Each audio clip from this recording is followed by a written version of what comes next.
seguido esté hoy.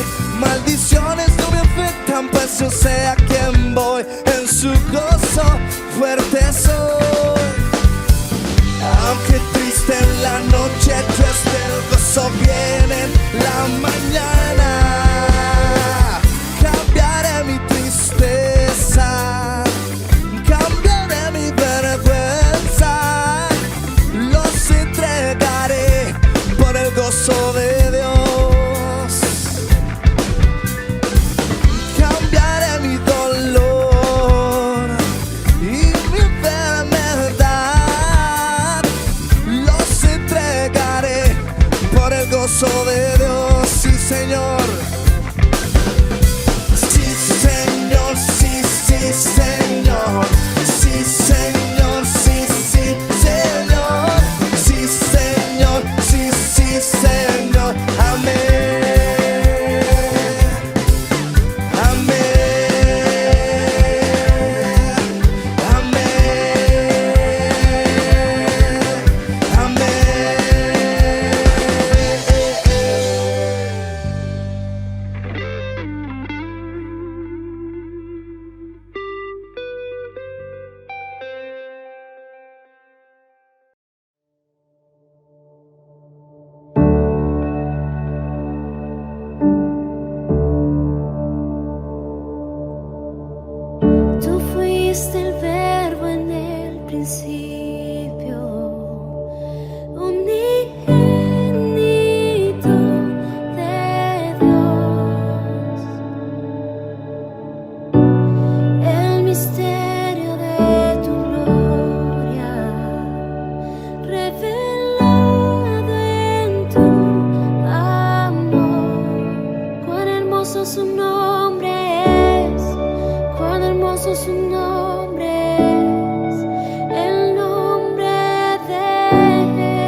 Al contemplar los cielos, el firmamento y las estrellas mil, al oír tu voz en los potentes truenos y ver brillar el sol en su cenit.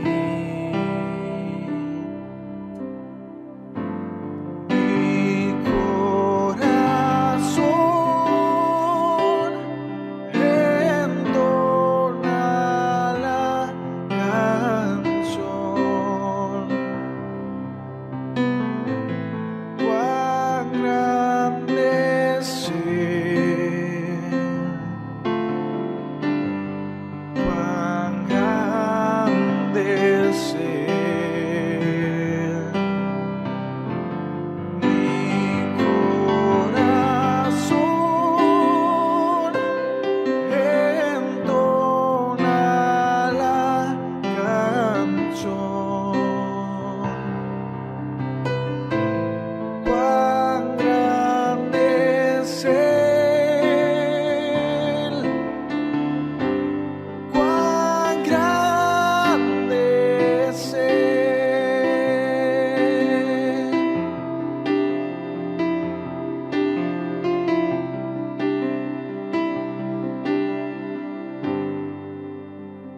Señor mi Dios, al contemplar los cielos, el firmamento y las estrellas mil, al oír tu voz en los potentes truenos y ver brillar el sol en su cenit. Mi corazón entona la canción. Cuán grande es Él, cuán grande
Así que vamos a entregar este tiempo al Espíritu Santo para que sea Él hablándonos, para que sea Él instruyéndonos y que sea Él dando nuestras vidas, ¿sí? Padre, te damos las gracias porque nos permites estar aquí con un propósito. Gracias te damos porque tú nos quieres hablar esta mañana. Gracias porque nos quieres dirigir, Señor. Gracias por las personas que están conectadas en la transmisión, por las personas que lo van a ver posteriormente, Señor. Yo te pido que cada uno de nosotros nos hables. Te agradecemos, Señor, te exaltamos, te glorificamos. Toma el control de este tiempo, Espíritu Santo, y sé tú quien nos hable esta mañana. A cada uno de nosotros, Señor, en el nombre de Cristo Jesús. Amén. A ver, ¿qué libro estamos estudiando los domingos, mis hermanos? Primera de Pedro, correcto. Así que, recapitulando un poquito lo que vimos la semana pasada, la carta de Pedro nos viene hablando de cómo vivir los últimos días en esta tierra. Estos deben de ser vividos para cumplir la voluntad de Dios, amándonos los unos a los otros, siendo hospedadores, demostrando el amor de Dios en nuestras relaciones como familia de Dios, porque todo esto da gloria a Dios, ¿sí? Así que el mensaje que hoy vamos a estudiar está basado en 1 de Pedro, capítulo 4, versículos del 12 al 19. 1 de Pedro 4, del 12 al 19. Y vamos a leerlo así entonces, mis hermanos. Amados, no se sorprendan del fuego de la prueba que está en medio de ustedes, que en medio de ustedes ha venido para probarlos, como si alguna cosa extraña les estuviera aconteciendo. Antes bien, en la medida en que comparten los padecimientos de Cristo, regocíjense, para que también en la revelación de su gloria se regocijen con gran alegría. Si ustedes son insultados por el nombre de Cristo, dichosos son, pues el Espíritu de gloria y de Dios reposa sobre ustedes. Ciertamente, por ellos Él es blasfemado, pero por ustedes es glorificado. Que de ninguna manera sufra alguien de ustedes como asesino, o ladrón, o malhechor, o por entrometido. Pero si alguien sufre como cristiano, que no se avergüence, sino que tal glorifique a Dios. Porque es tiempo de que el juicio comience por la casa de Dios, y si comienza por nosotros primero, ¿cuál será el fin de los que no obedecen el evangelio de Dios? Y si el justo con dificultad se salva, ¿qué será del impío y del pecador? Así que los que sufren conforme a la voluntad de Dios, encomienden sus almas al fiel Creador, haciendo el bien. Entonces, como vemos, esta carta habla acerca de animar a los cristianos que estaban en la dispersión, así como leíamos en el capítulo 1.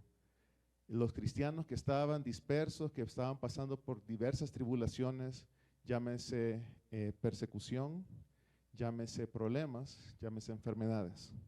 Entonces es una carta para dar ánimo. Y como un poco de contexto del pasaje que vamos a estudiar hoy, se cree que es muy probable que Pablo escribiera esta carta un poco antes o después del incendio de Roma y al comienzo de los horrores de un periodo de persecución a los cristianos que duró alrededor de 200 años. Pedro explica que hay 4 actitudes necesarias para ser triunfantes en medio de la persecución dentro de este pasaje, ¿sí? Primeramente, en el versículo 12, vemos que debemos estar expectantes y esperar persecución, tribulación y problemas en nuestras vidas por causa de nuestra fe o por causa del evangelio. Del versículo 13 al 14, vemos que debemos de regocijarnos cuando estemos en persecución, cuando estemos en diversas tribulaciones. Tercero, versículos 15 al 18, nos hablan acerca de evaluar y entender la causa de nuestra persecución, de nuestros problemas, de nuestra tribulación. Y por último punto, en el versículo 19, habla acerca de que debemos de encomendarnos a Dios mientras estemos en persecución. Así que comenzamos con el versículo 12. Versículo 12 dice: amados, no se sorprendan del fuego de prueba que en medio de ustedes ha venido para probarlos. Y ahí me quiero enfocar ahorita. Y nuevamente las pruebas y la persecución no deben de verse como algo inusual, algo que es extraño en nuestras vidas. No nos debería de sorprender, para el cristiano no le debería de sorprender cuando estemos sobrepasando pruebas, ya que este es el destino para todos los creyentes, ¿sí? Que pasemos por pruebas. En lugar de pensar en las pruebas y sorprendernos por ellas, veámoslas como una manera en que somos participantes de los padecimientos de Cristo. Somos coparticipantes en los padecimientos de Cristo. Y si somos coparticipantes de sus sufrimientos, ¿qué quiere decir? Que también participaremos de su gloria y de su gozo. ¿Sí? Veamos Pedro, 1 de Pedro 2:21. 1 de Pedro 2:21. Dice, porque para este propósito han sido llamados, pues también Cristo sufrió por ustedes, dejándoles ¿qué?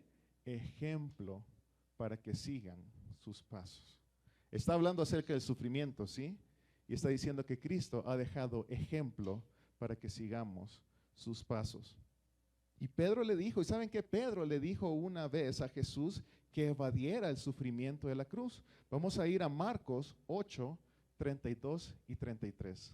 ¿Sí? Marcos 8, 32, 33. Y vemos cómo la actitud de Pedro ha cambiado cuando escribió él esta carta. ¿Sí? Marcos 8, 32, 33. Dice, y les decía estas palabras claramente. Entonces Pedro lo llevó aparte y comenzó ¿a qué? A reprender a Jesús. Siguiente versículo. Pero él, Jesús, volviéndose y mirando a sus discípulos, reprendió a Pedro y le dijo, quítate delante de mí, Satanás, porque no tienes en mente las cosas de Dios, sino las cosas de los hombres. Entonces Pedro estaba viendo, si se fijan, lo que estaba pasando con sus ojos terrenales, puestos aquí, pero no estaba viendo el plan que era más grande, el plan de Dios a través de Cristo, que Cristo tenía que ser capturado, que Cristo tenía que ser capturado y tenía que ser llevado ante las autoridades para ser juzgado y muerto por nuestros pecados. ¿Sí? Pero miren cuánto ha cambiado la visión de Pedro con respecto a esto. Y le parecía extraño al apóstol Pedro en este pasaje que estamos leyendo, que su maestro pensara en sufrir. ¿Sí? Y vuelvo y repito, miren cómo ha cambiado la actitud de Pedro, cómo ve el sufrimiento ahora que escribe esta carta. Vamos, regresemos a 1 de Pedro 4:12. ¿Sí? Ahora él mismo está diciendo, no se sorprendan del fuego de la prueba que en medio de ustedes ha venido para probarlos. Y después dice, como si alguna cosa extraña les estuviera aconteciendo. Y si no vemos el cambio radical que ha tenido la perspectiva de Pedro con respecto al sufrimiento. Y en esta última parte del versículo se refiere a las cosas que pueden suceder de cosa aleatoria. O podemos pensar que de repente sufrimos, pero un cristiano no debe de pensar que su persecución, que su sufrimiento, que su prueba es algo que le sucede de forma accidental. No es por accidente. Dios ha permitido que nosotros seamos probados, que seamos purgados y que seamos limpiados. En el libro de Santiago vemos que se nos advierte que las pruebas son una constante en nuestras vidas y se nos indica la actitud que debemos de tener ante ellas. Y desde ya les advierto que la actitud no debe ser de sorpresa. Vamos a ir a Santiago, capítulo 1, versículos 2 al 4. Santiago, capítulo 1, del 2 al 4.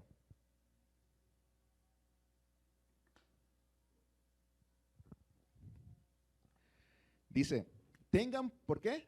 Por sumo gozo, hermanos míos, cuando se hallen en diversas pruebas, sabiendo que la prueba de su fe que produce paciencia, y que la paciencia tenga su perfecto resultado para que sean perfectos y completos sin que nada les falte.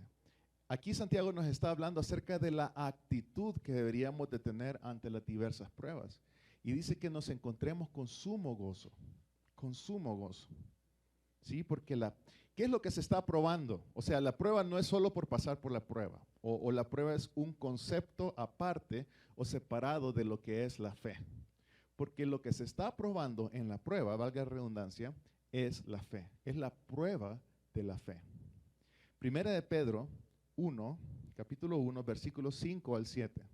Primera de Pedro, capítulo 1, versículos 5 al 7.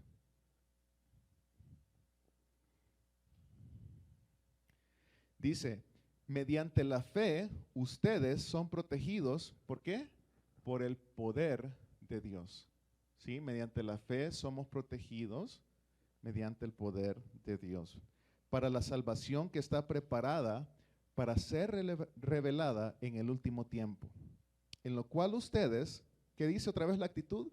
Se regocijan grandemente, aunque ahora por un poco de tiempo si es necesario, que dice, sean afligidos con diversas pruebas. ¿Para qué? Para que la prueba de ustedes, para que la prueba de la fe de ustedes sea más preciosa que el oro que perece, aunque probado por fuego, sea hallada, la prueba de la fe sea hallada, que resulte en alabanza, gloria y honor en la revelación de Jesucristo. O sea que la prueba de la fe, no se prueba la cantidad de la fe, sino que se prueba la calidad de la fe. ¿Sí? Es la calidad de la fe. Por eso dice que compara con el oro. ¿Sí? En otros pasajes vamos a ver que nuestras obras se van a ser pasadas por el fuego, y unas van a ser hojarascas, otras van a ser piedras preciosas, porque lo que importa es que nuestra vida se viva a través de la fe. ¿Sí? Lo que importa es que nuestra vida se viva a través de la fe. Nuestras obras reflejen la fe. ¿Sí? Y eso nos debería dar sumo gozo, dice Santiago, dice Pedro, y ahora vamos a ver qué dice Pablo. ¿Sí? Hemos visto 3 escritores diferentes. Santiago, Pedro y ahora Pablo. Romanos, capítulo 5, versículos 3 al 5. Romanos, capítulo 5, versículos del 3 al 5. Y dice, versículo 3, y no solo esto, sino que también nos gloriamos en las tribulaciones. Ya hemos visto regocijarse, ya hemos visto gozarse, y ahora vemos gloriarnos en las tribulaciones. Sabiendo que la tribulación, ¿qué produce? Paciencia. Volvemos a ver este concepto del que hablaba Santiago y Pedro. Y la paciencia, ¿qué produce? Carácter probado. ¿Sí? Las pruebas, las tribulaciones, mis hermanos, los problemas, trabajan en nuestro carácter y prueban nuestro carácter. Y el carácter probado produce esperanza. Y en el versículo 5 dice, y la esperanza no desilusiona porque el amor de Dios ha sido derramado en nuestros corazones por medio del Espíritu Santo que nos fue dado. Sí, porque la esperanza que tenemos en la salvación de nuestras almas es que lo que estamos creyendo de las Escrituras y lo que hemos profesado de que nosotros creemos el sacrificio de Cristo por nosotros, se va a llegar a cumplir, y eso causa esperanza. Por eso la fe, la tribulación, la prueba de la fe produce paciencia, la paciencia produce carácter probado. ¿Sí? Para aquellos que están en las capacitaciones de diáconos, ¿cómo es importante es el carácter? ¿Sí? El carácter en el cristiano.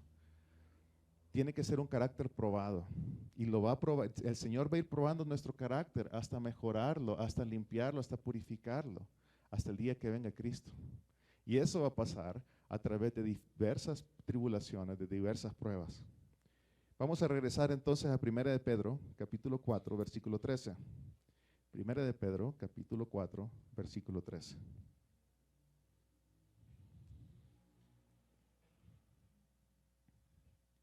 Dice, antes bien, en la medida en que comparten los padecimientos de Cristo, ¿qué dice otra vez? Regocíjense, regocíjense, para que también en la revelación de su gloria se regocijen con gran alegría. Y esto de compartan los padecimientos de Cristo, quiere decir que el cristiano que es perseguido por su fe es compañero en la misma clase de sufrimiento que Jesús soportó. Y cualquiera puede decir, miren hermanos, yo no me siento perseguido. No me siento perseguido, no me están diciendo no creas en Cristo, no me están metiendo a la cárcel por eso. Pero pensemos, el gobierno aquí tiene leyes en donde se promueve el casamiento entre el mismo sexo, en donde se promueve el aborto, en donde se promueven muchas cosas, eutanasia, por ejemplo, ¿sí? Y a nuestros hijos se les está siendo educado con esto. Dígame sí o no, esto es una persecución de la fe, ¿sí? El estar en contra del sistema del mundo. Es parte de la persecución, mis hermanos, y estos hechos se van a estar incrementando en los últimos tiempos, ¿sí? Nuestra fe va a ser probada, vamos a poder defender nuestra fe, vamos a poder pararnos ahí para decir, no, yo creo en esto.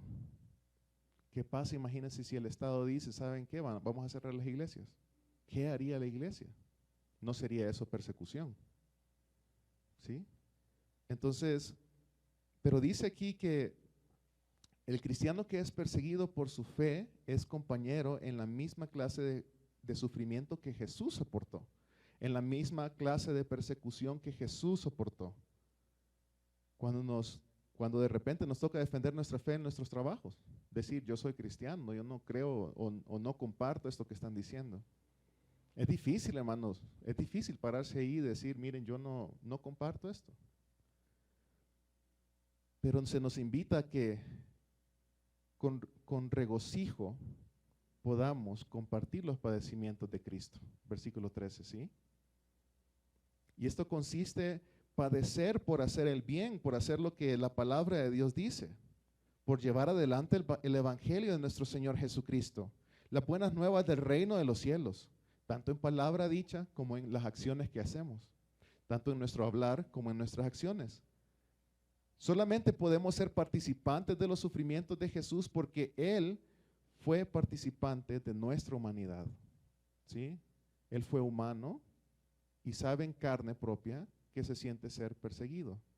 ¿Qué es lo que nosotros vamos a sentir cuando seamos perseguidos? Es un honor y debería ser un honor el compartir lo que sea con Jesús, tanto sus padecimientos, tanto sus persecuciones, así como compartir también sus momentos de gloria, ¿sí? Compartir su alegría. Y compartir su alegría me refiero a compartir y hacer aquello que Él dice que es bueno hacer en su palabra, ¿sí? Eso nos debería llenar de regocijo, mis hermanos. Tanto compartir los padecimientos, los sufrimientos, así como compartir las buenas cosas y las bendiciones que Él nos da a través de la obediencia a su palabra. Versículo 13, al final dice, para que también en la revelación de su gloria se regocijen con alegría. Es decir, en la segunda venida de Cristo, mientras Jesús está glorificado hoy por hoy en el cielo, su gloria todavía no ha sido revelada en plenitud, a ojos abiertos, a toda la humanidad. ¿Sí? Y un día dice que vamos a llegar a eso, que Él va a regresar y todo el ojo le va a ver. Y va a ver que está en gloria. ¿Y qué dice? Que nos va a llevar con Él. ¿Sí? Que nos va a llevar con Él y vamos a poder compartir de su gloria. Y se trata de un gozo, mis hermanos, de un gran gozo, el hecho de que un cristiano sea perseguido por la justicia en esta vida.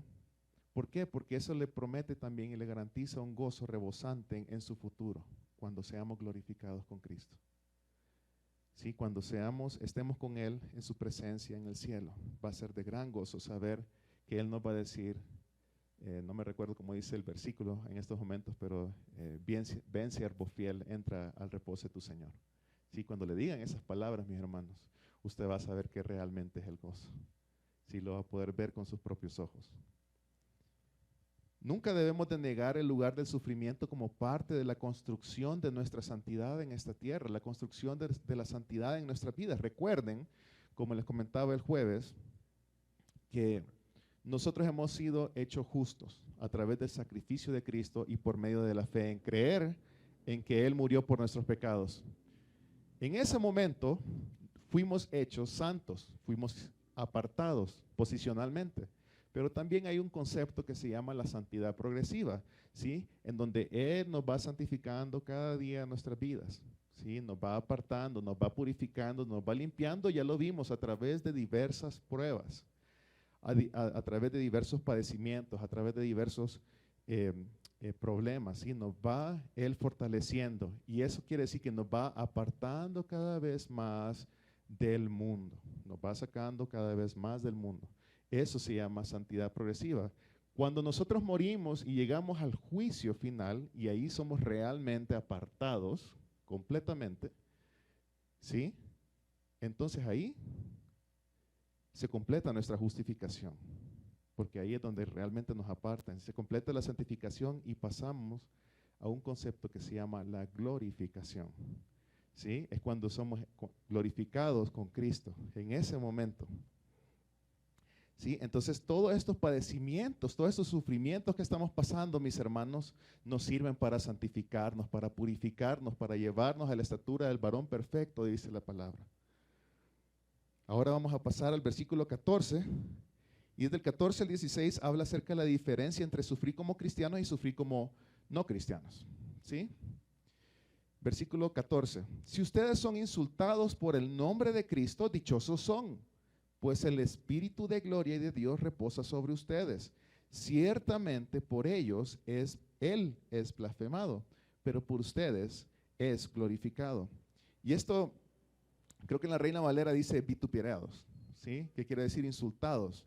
Y significa ser tratados de forma injusta por ser representantes de todo lo que Cristo representa. ¿Sí?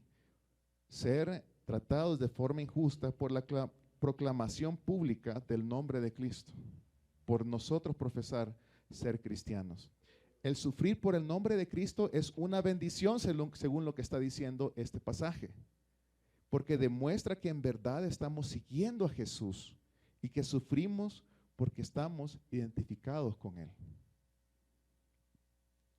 En medio de los insultos de los cristianos, a los cristianos fieles, Dios los bendice a través de su Espíritu. Dice, dichosos son pues el Espíritu de gloria y de Dios reposa sobre ustedes. Creo que en la Reina Valera dice bienaventurados. Entonces, dichosos son pues el Espíritu de gloria y de Dios reposa sobre ustedes. O sea que Dios bendice a los cristianos que están sufriendo injustamente con su Espíritu. ¿Sí? No es una felicidad general, más bien se trata de un beneficio específico, porque el sufrimiento triunfante por causa de Cristo trae la aprobación de Dios. El sufrimiento por el Evangelio es aprobado por Dios, por lo tanto bendecido, y deberíamos de considerarnos dichosos porque somos poseedores del Espíritu Santo de Dios. ¿Sí? Dice, reposa sobre ustedes. Cuando un creyente sufre, la presencia de Dios reposa sobre este creyente de forma especial. ¿Para qué? Para darle fortaleza y resistencia que va más allá de cualquier pensamiento humano. ¿Sí? Sabemos que el mundo blasfema acerca de Jesús, que el mundo es en contra de Jesús. El mundo crucificó a Jesús. No debemos de esperar, mis hermanos, que el mundo entonces nos trate bien a nosotros, que creemos y profesamos ser cristianos. Pero Él siempre debe ser glorificado entre nosotros, ¿sí? Con la actitud con la que enfrentamos estas tribulaciones. Versículo 15. Pero voy a leer desde el 14 para entender un poco mejor el 15. Si ustedes son insultados por el nombre de Cristo, dichosos son, pues el Espíritu de gloria y de Dios reposa sobre ustedes. Ciertamente por ellos Él es blasfemado, pero por ustedes es glorificado. Que de ninguna manera sufra alguien de ustedes como asesino o ladrón o malhechor o por entrometido. Entonces aquí cambia un poquito el sufrimiento, la causa del sufrimiento, ¿sí? Dice que ninguno de ustedes sufra por hacer el mal, en pocas palabras. Porque el sufrimiento es natural por el pecado. ¿Sí? Hay productos del pecado, y aquí está haciendo mención de algunos, dice como asesino o ladrón, malhechor o entrometido. Está diciendo, las personas que hacen esto van a sufrir y que ustedes no sufran por hacer lo malo. En lugar de sufrir justamente, no sufran por actos pecaminosos. Los cristianos que sufren injustamente glorifican a Dios, ya que Dios está cumpliendo su buena voluntad a través del sufrimiento del cristiano. Pero no es lo mismo no pasa igual con el sufrimiento que no procede de una manera injusta o por persecución al evangelio.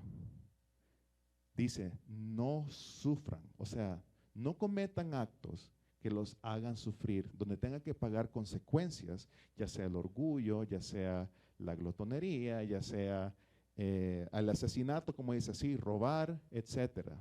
Sí, adulterio, fornicación, póngale cualquier nombre.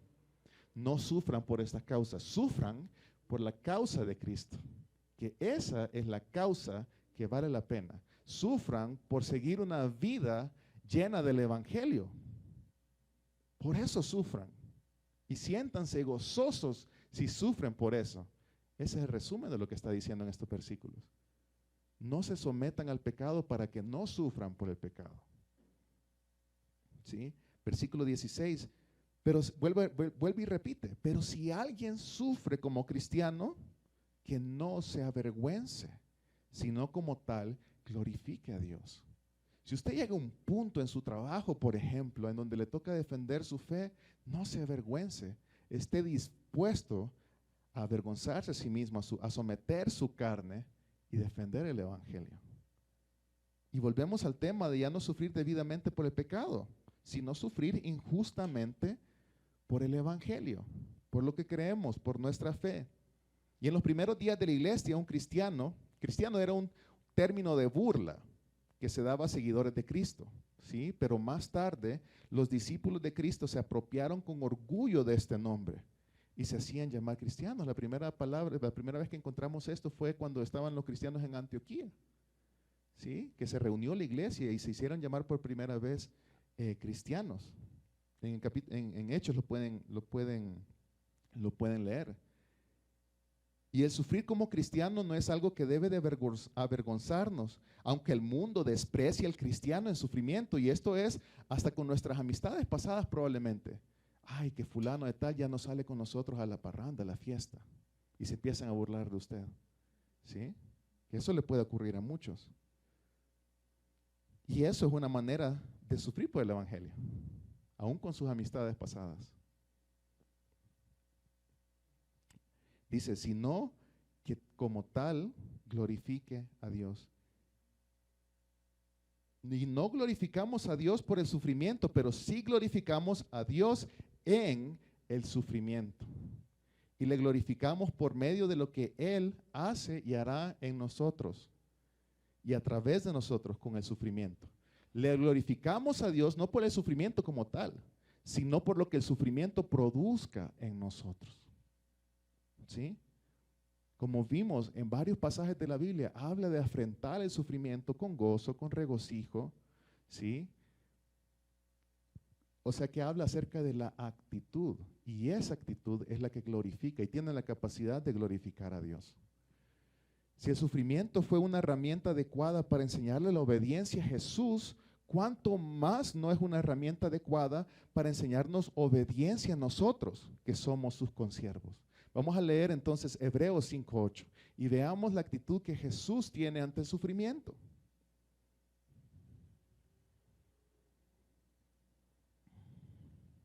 Hebreos 5:8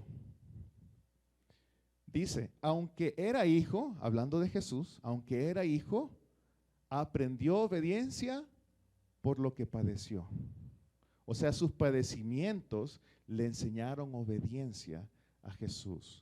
Y si los padecimientos le enseñaron obediencia a Jesús, ¿cuánto más no los padecimientos deben de enseñarnos obediencia a la palabra de Dios a nosotros?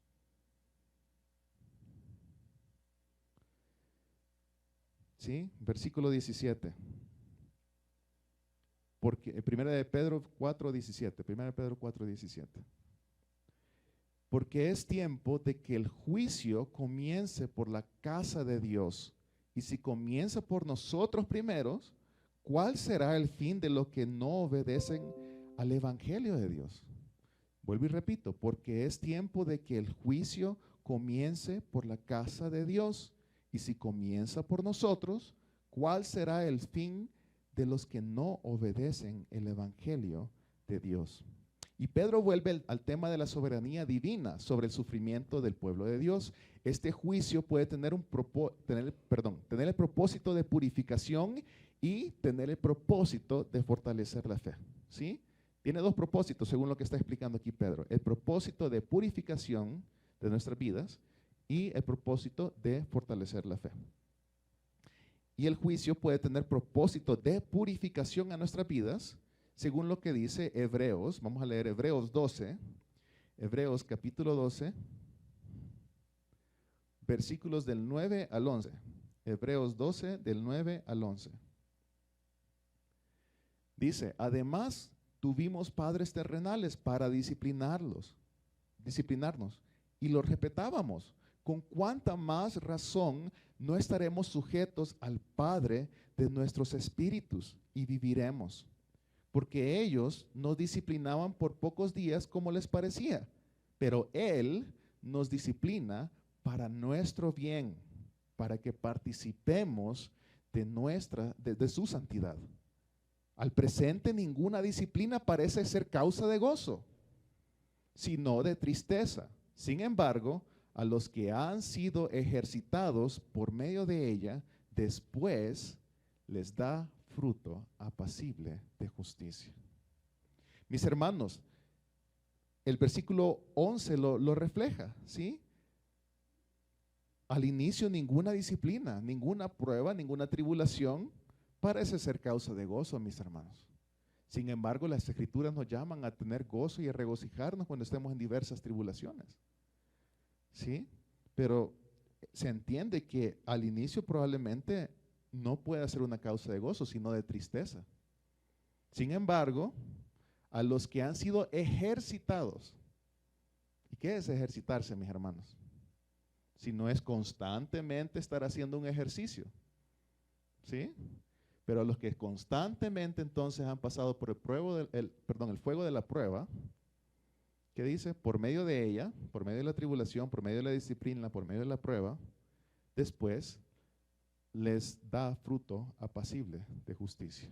O sea que su actitud llega a cambiar a medida usted está pasando por diversas pruebas. ¿Sí? No es que de entrada usted va a decir, yo me siento gozoso por las pruebas que paso. No, a usted le va a dar tristeza, es lo que está diciendo el versículo 11.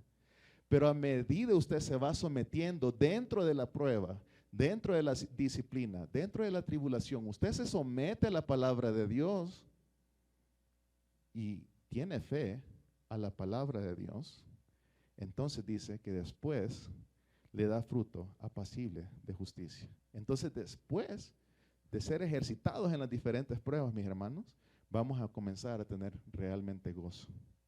Pero tenemos que someternos por fe a la palabra de Dios, sabiendo de que Él usa estas cosas como un medio de purificación para nuestras vidas, mis hermanos. ¿Sí? Versículo 10, la segunda parte es versículo 10 que estamos viendo ahorita. Él nos disciplina, ¿para qué? Para nuestro bien. ¿Para qué? Para que participemos en su santidad. ¿Sí o no fue una de las temáticas que Primera de Pedro habla? Ser santo como yo soy santo. ¿Sí? ¿Cómo vamos a aprender a ser santos, mis hermanos? Él nos disciplina para nuestro bien. ¿Sí? Para que participemos de su santidad. Es necesario que pasemos por estas pruebas, mis hermanos. Porque la prueba produce paciencia y la paciencia, carácter probado. Es para trabajar en nuestro carácter, mis hermanos. ¿Sí? Para producir un carácter piadoso. Entonces ya vimos la primera parte, ¿sí? El sufrimiento en el pueblo de Dios tiene un propósito de purificación a nuestras vidas y también tiene un propósito de fortalecer nuestra fe. Vamos a leer 1 de Pedro, capítulo 1, versículos 6 al 7. Primera de Pedro, capítulo 1, 6 al 7.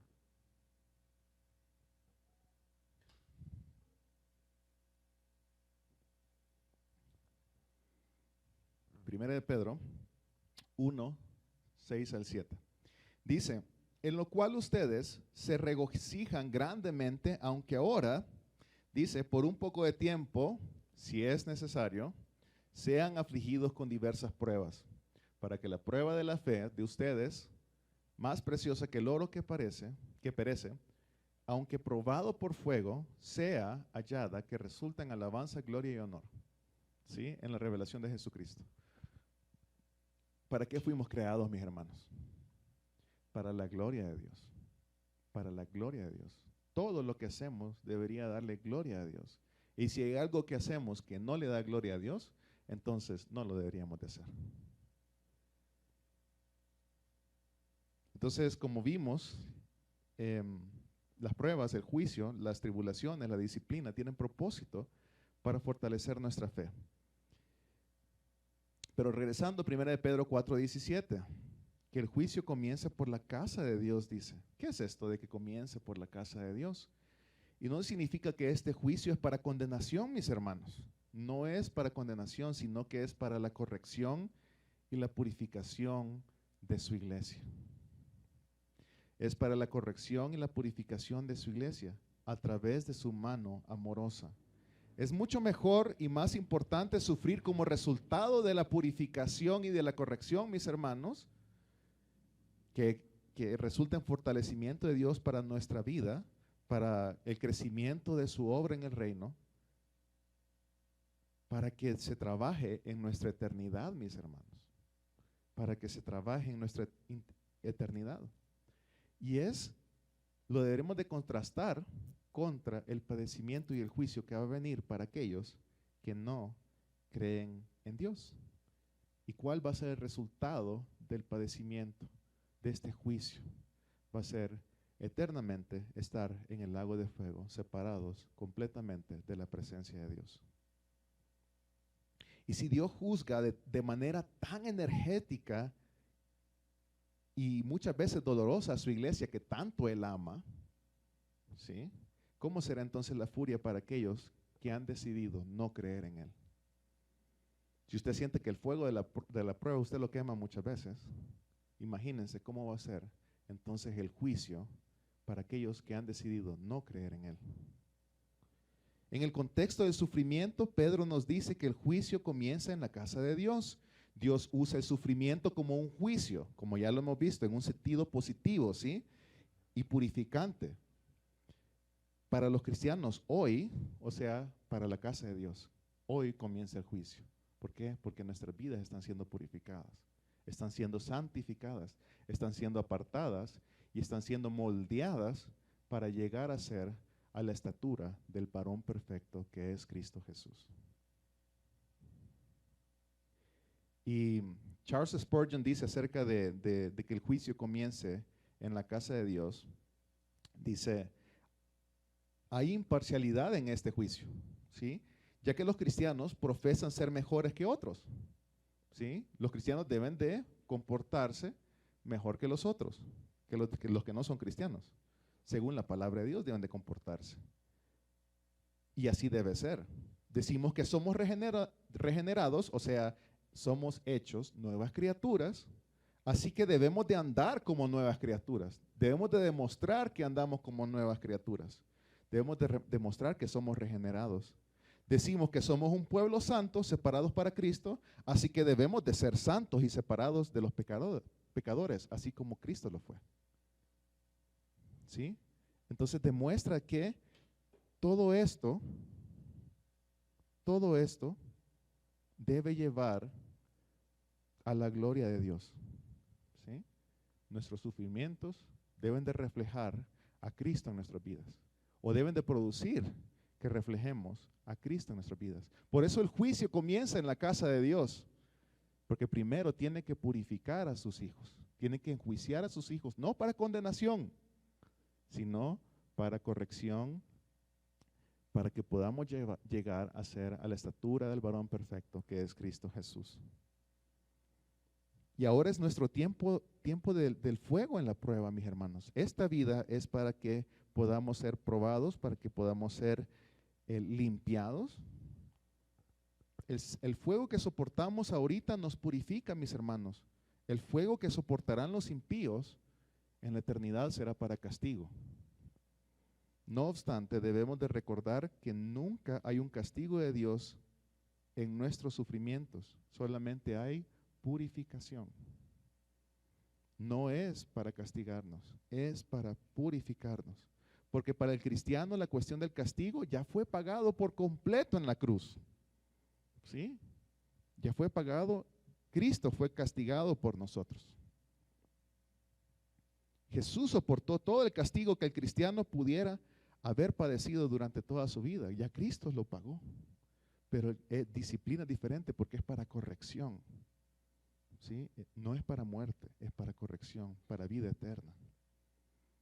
El mismo fuego que consume la hojarasca purifica al oro. Así dice en una de las palabras que Jesús decía, que nuestras obras van a ser puestas en fuego. Algunas van a ser hojarascas, algunas que se van a quemar rápido, otras van a ser piedras preciosas. ¿Sí? El fuego es el mismo, mis hermanos, pero su propósito es diferente y su efecto es diferente en la hojarasca y el efecto es diferente en el oro. ¿Sí? Aún así, los cristianos a veces sufren lo mismo que sufren los impíos. ¿Por qué? Porque a veces cometemos pecados y sufrimos por nuestros pecados. Pero igual somos disciplinados para nuestra corrección, para nuestra santificación, no para nuestra destrucción. ¿Sí? Y si primero comienza por nosotros, entonces, ¿cuál será el fin de aquellos que no obedecen al Evangelio de Dios? Y la aplicación de Pedro es clara. Si esto es lo que los hijos de Dios experimentan, imagínense qué pasará con aquellos que se han hecho enemigos de Dios. ¿Sí? Que se han declarado enemigos de Dios. ¿Cómo pueden tener la esperanza ante el juicio y la ira de Dios estas personas que han decidido no creer en Él? Los cristianos se pueden regocijar en que los sufrimientos que están enfrentando en esta vida serán los peores sufrimientos que jamás sufrirán, ¿sí? Por toda la eternidad. Porque después vendremos a la gloria de Dios. Si hemos sufrido y padecido en esta vida como Él, así como Él vamos a ser glorificados en la vida eterna.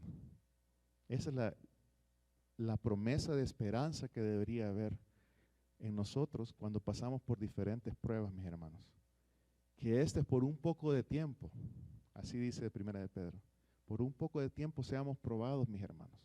Un poco de tiempo, obviamente, 70, 80, 90 años, 100 años, si llegamos a vivir 100 años, es un poco de tiempo comparado a la eternidad. ¿Sí? Versículo 18. Primera de Pedro 4, 18. Y si el justo con dificultad se salva, ¿qué será del impío y del pecador? Y si el justo con dificultad se salva, ¿qué será del impío y del pecador? Y este versículo se puede prestar a mala interpretación, mis hermanos, porque no está diciendo que por nuestras obras somos salvos. No está diciendo de que si nos portamos bien, con dificultad nos vamos a salvar. No, no está diciendo eso. Lo que está diciendo prácticamente es que con diversas dificultades vamos a llegar a nuestra salvación. Eso es diferente. ¿Sí? La salvación es por gracia, mis hermanos, es un regalo de Dios. Pero a través de nuestra vida de santificación vamos a pasar por muchas dificultades hasta llegar a nuestra salvación. Cuando sea ejecutada nuestra salvación en ese gran juicio, ¿sí? Y esta cita proviene del Antiguo Testamento, particularmente a Proverbios 11:31. Proverbios 11:31. Que dice, si el justo es recompensado en la tierra, cuánto más el impío y el pecador. Y esto es para reforzar el punto de que si el pecador justificado solo se salva con gran dificultad, pasando por grandes dificultades, sufrimiento, dolor y pérdida, cuán terrible será entonces el fin de los que no han creído y han decidido no creer en el Señor. Leamos 2 Tesalonicenses Segunda de Tesalonicenses, capítulo 1, versículos 4 al 10. Segunda de Tesalonicenses, capítulo 1, 4 al 10.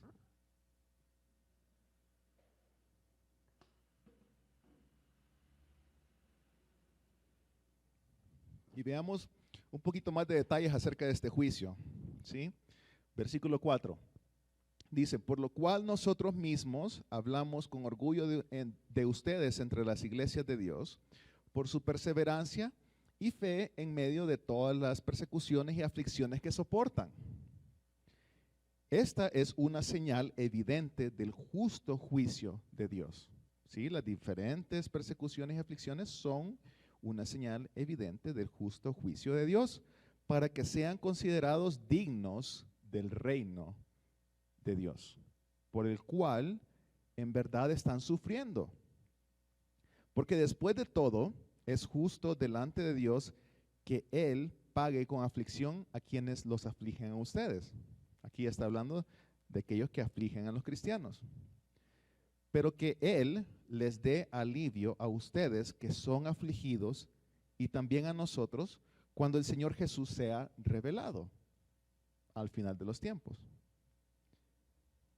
Desde el cielo con sus poderosos ángeles en llama de fuego, dando castigo a los que no conocen a Dios y a los que no obedecen al evangelio de nuestro Señor Jesús. Estos sufrirán el castigo de eterna destrucción, excluidos de la presencia del Señor y de la gloria de su poder, cuando Él venga para ser glorificado en sus santos en aquel día y para ser admirado entre todos los que han creído, porque nuestro testimonio ha sido creído por ustedes. Va a llegar ese día, mis hermanos.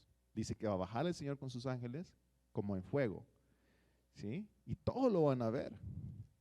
Y nosotros que hemos sido pasados por diferentes tribulaciones y pruebas en esta vida, vamos a ser glorificados con Él. Y va a venir juicio para aquellos que han decidido no creer en Él. Y como les digo, con muchas dificultades vamos a llegar a nuestra salvación.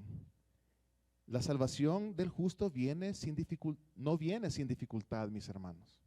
¿Sí? O sea que como parte de la salvación pasamos a un proceso de santificación, en donde vamos a ser purificados, mis hermanos, a través de diferentes problemas, a través de diferentes dificultades. Entonces esto nos debe llevar a pensar que si nosotros mismos o alguien más pareciera estar viviendo una salvación fácil, debe de preguntarse si realmente es salvo. ¿Sí? Porque no hay salvación fácil, mis hermanos. Una vez seamos salvos, vamos a entrar en un proceso, mis hermanos, a ser pasado. La vida del cristiano no es fácil. No es como un patio de recreo. ¿Sí? La vida del cristiano, mis hermanos, es difícil. Y tiene que ser difícil para nuestra purificación, mis hermanos. Y hermanos, quiero clarificar que no estoy hablando acerca de que si la salvación final sea incierta. No es incierta. Usted esté seguro de su salvación, mis hermanos. Si usted es salvo, es salvo. No hay lugar a duda de que la salvación no se pierde para aquellos que han sido salvados. Sino lo que estoy diciendo es que el camino hacia la salvación en el juicio final es a través de una dura disciplina, a través de diversas pruebas que nos purifican para ese día. Cristo está limpiando a su novia antes de su regreso, mis hermanos. No es que nuestra salvación sea difícil en el sentido de ganarla o de encontrar una manera de merecerla. Claro que no, nuestra salvación es por gracia y por medio de la fe en el sacrificio de nuestro Señor Jesucristo por nosotros. No obstante, nuestra salvación es difícil en el sentido de que los estándares de ser discípulos de nuestro Señor Jesucristo nos retan y nos demandan a que nos deshagamos de nuestra manera vieja de vivir, de nuestros pecados. ¿Para qué? Para vivir vidas santas, así como Él es santo, vidas de acuerdo a su palabra, que por medio de la obra del Espíritu Santo viven. ¿Sí? Vivir vidas de discípulos verdaderos que genuinamente siguen a Jesús y que sufren con Jesús sus dificultades. ¿Sí? Tenemos que vivir vidas de discípulos verdaderos. ¿Cómo murió el apóstol Pedro, mis hermanos?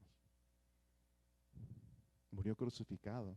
y ni él se dignó a morir como su Señor, sino que pidió que lo crucificaran de cabeza, para no sentirse digno de morir en la misma muerte de su Señor y morir así como su Señor. Decidió mejor que lo crucificaran boca abajo. La mayoría, creo que todos los apóstoles murieron de manera fatal, mis hermanos. Versículo 19, 1 de Pedro 4:19. Así que los que sufren conforme a la voluntad de Dios, encomienden sus almas al fiel Creador, haciendo el bien. Haciendo el bien. Y el sufrimiento es, en última instancia, parte de la voluntad de Dios, mis hermanos. Y los creyentes, por lo tanto, deben de confiar sus almas a su Creador, porque Él es un Creador fiel. Y a los que aman a Dios, mis hermanos, todas las cosas les ayudan a bien. Y Pedro nuevamente está dibujando una distinción entre padecer según la voluntad de Dios y padecer por la causa del pecado. No todo sufrimiento, mis hermanos, es la voluntad de Dios. ¿Sí? Y encomendar, dice que el versículo, encomienden sus almas al fiel Creador. Encomendar es un término que se usa en el sistema bancario, que significa depositar o salvaguardar o resguardar algo para su protección. ¿Sí? Puede ser también dejar un depósito de dinero a un amigo en el cual usted confía, y dicha confianza debe considerarse como una de las cosas más sagradas de la vida. Y el amigo está obligado con todo el honor a regresar el dinero que ha sido depositado en él intacto. ¿Sí? Es, por ejemplo, la misma palabra que Jesús usó cuando dijo: Padre, en tus manos encomiendo mi espíritu. Esa es la misma palabra que se usa en este versículo. Encomendar su espíritu. Ponerlo en depósito o salvaguardarlo en las manos de Dios. Así que cuando los cristianos encomiendan sus almas al Creador, dejan sus almas en un lugar seguro. Dios es un fiel Creador y nos podemos entregar a Dios como barro moldeable en sus manos. Podemos tener completa confianza y seguridad de que nuestra vida depositada en el Señor está segura. Que no hay nada que salga de sus manos, mis hermanos. Él es todopoderoso y no hay alguien más poderoso que Él. Por lo tanto, podemos tener confianza de depositar nuestras vidas en sus manos. Él es un fiel creador. Y Pedro usa la palabra creador para recordarnos a nosotros, los lectores, de que esta carta, permítame, 1, 2, ahí está. Entonces, como les decía, solo bajarle un poquito el volumen ahí. Eso, gracias. Gracias. Que se está descargando la batería del otro. ¿Sí? Entonces Pedro usa la palabra creador para recordarnos a nosotros los lectores de que esta carta, que al encomendar nuestras vidas o nuestras almas a Dios, solo le estamos devolviendo a Él mismo lo que a Él le pertenece. Porque Él es nuestro creador, porque Él es nuestras almas. Y como creador, Dios conoce mejor que nadie las necesidades de sus criaturas, de sus amadas criaturas. En resumidas palabras, mis hermanos, mucha de la agonía por la cual pasamos en tiempos de pruebas tiene que ver con nuestra ignorancia muchas veces de la fidelidad de Dios o de su lugar como creador. Él es nuestro creador soberano y tiene el derecho de hacer con nosotros todo lo que a Él le plazca. Él pagó un precio alto por su vida, mi hermano. Y el precio alto es, ¿qué? ¿Qué es? La sangre de Jesús, la vida de su Hijo, de su unigénito Hijo, de su único Hijo. Por lo tanto, mis hermanos, creamos que Él es fiel, porque Él lo es, mis hermanos. Y solo hará lo que es mejor para nosotros, hará su buena, agradable y perfecta voluntad en nuestras vidas. Aun si esto significa muchas veces pasarnos por temporadas de sufrimiento. Romanos 8:28. Esto es lo último ya, hermanos. Romanos 8:28.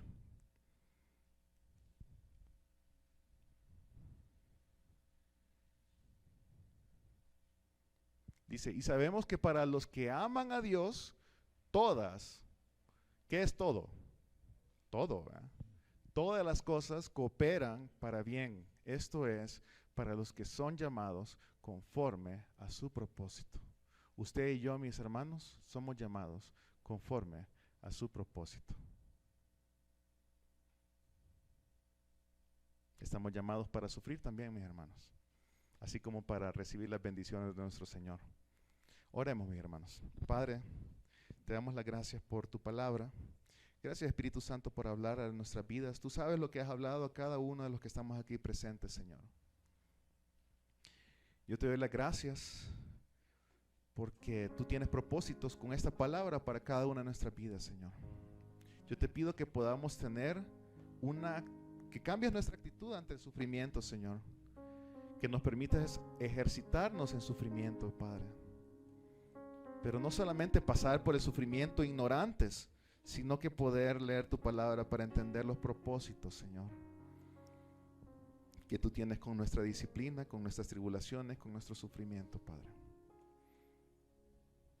Gracias porque esto nos hace sentir seguros de que si nos encontramos en una prueba, por actuar bien, Señor, por actuar correctamente, por actuar de acuerdo a tu palabra, podemos saber que es tu voluntad pasar por esta prueba. Porque tú nos estás purificando, porque tú nos estás santificando, nos estás apartando y preparando para recibir también la gloria que Cristo recibió. Para glorificarnos, Señor.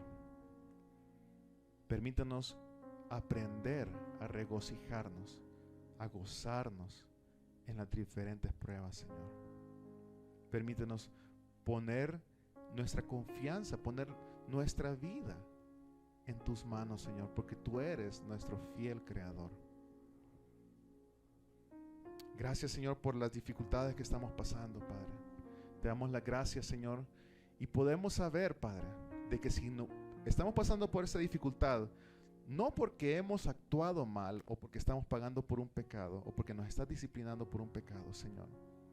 Podemos estar seguros, Señor, y podemos estar seguros en ti. Tener nuestra seguridad en ti, mi Señor. Gracias porque tenemos esta esperanza que ha sido revelada a nosotros este día, Señor. Que la permitas ponerla en práctica. Permítenos poner en práctica esta palabra, que no solamente se quede en nuestras cabezas, sino en nuestros pensamientos, sino que pueda transformar nuestras vidas y podamos vivir nuestras vidas de acuerdo a esta palabra. Señor, hemos pecado, reconocemos que no hemos confiado en ti, que hemos actuado mal para con nuestro prójimo, Señor. Y yo te pido, Padre, yo te pido que seas tú limpiándonos. Nos arrepentimos de nuestro pecado, Señor. Límpianos con la preciosa, sagrada sangre de Jesucristo. Y haznos más blancos que la nieve, Señor. Porque yo sé que tu perdón es como que tú pones tan lejos el este del oeste. Nuestros pecados ya no son recordados, Señor. Porque la muerte de Jesús en la cruz fue suficiente para pagar esa deuda. Y podemos estar confiados en tu perdón, mi Señor. Te agradecemos, Padre. Te agradecemos por tu palabra. Yo quisiera preguntar si hay alguien aquí que quisiera recibir al Señor, que se quisiera reconciliar con el Señor, que levante la mano ahí donde está. Queremos orar por usted.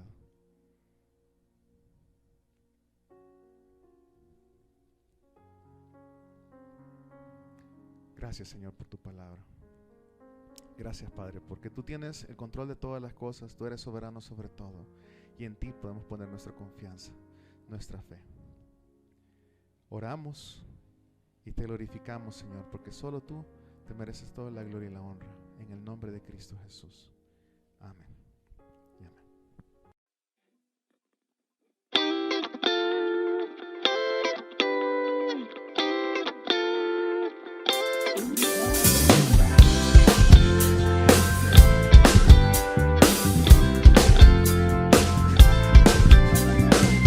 Cambiaré mi tristeza, cambiaré mi vergüenza, los entregaré por el gozo de Dios.